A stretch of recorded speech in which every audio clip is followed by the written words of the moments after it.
Fuji dan Tarik Halilintar baru saja pulang ke tanah air. Keduanya telah melaksanakan ibadah umroh di Tanah Suci dengan lancar. Di usia Fuji yang baru menginjak 19 tahun, sang ibunda, Dewi Zuhriati merasa bangga anaknya sudah bisa pergi umroh.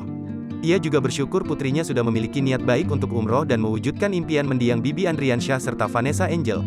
Apalagi kepergian Fuji ke Tanah Suci juga mengikut sertakan pengasuh Gala. Saya juga bersyukur banget anak saya bisa umroh, terus dia ngajak mbaknya Gala.